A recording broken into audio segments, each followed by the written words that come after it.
আসসালামু আলাইকুম। আপনারা সবাই কেমন আছেন? আশা করি ভালো আছেন। আমিও ভালো আছি। আজকে আপনাদের সঙ্গে শেয়ার করব সিমের একটু অন্যরকম রেসিপি, যেটা কিন্তু সকালে কিংবা রাতে রুটি, পরোটা, ভাতের সঙ্গে কিন্তু জমে যাবে, আর কিছুই লাগবে না, এদিকেই খাওয়াই যাবে কিন্তু রুটি।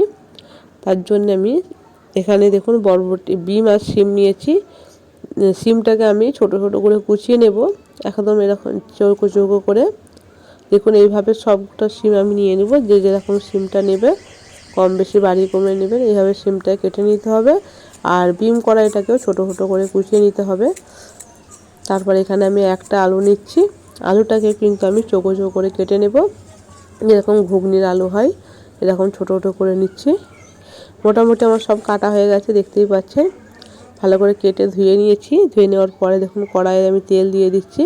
এই ভাজিটা কিন্তু খুব তাড়াতাড়ির মধ্যে হয়ে যাবে, আর খেতেও খুবই মজা।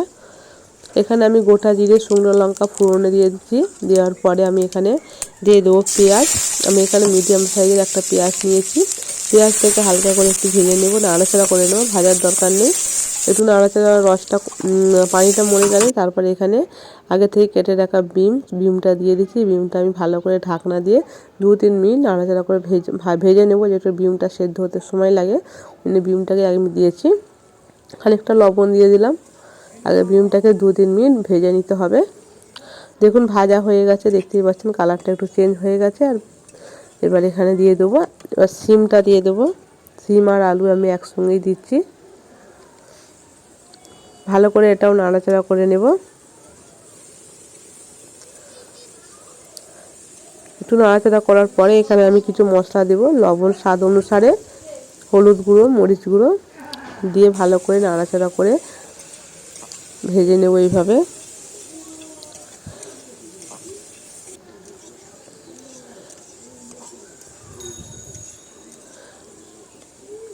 এইভাবে কিছুক্ষণ নাড়াচাড়া করার পরে এখানে আমি চা চামচের 2-3 চামচের মতন পানি দিয়েছি। দেখুন পানিটা পুরো একদম দেখলেই বুঝতে পারবেন সবজির পুরো সঙ্গে লেগে আছে, এরকম পানি হবে।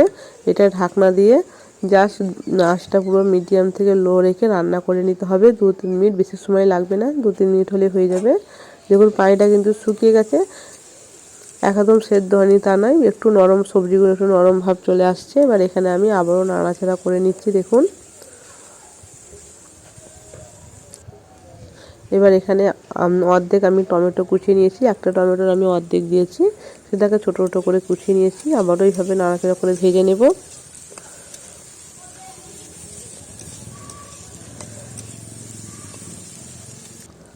দেখুন ভাজা হয়ে গেছে, সবজিটা কিন্তু অনেকটাই ভাজা হয়ে গেছে। এই পর্যায়ে ছিঁড়ে একটা কাঁচা লঙ্কাকে ফালি করে দিয়েছি।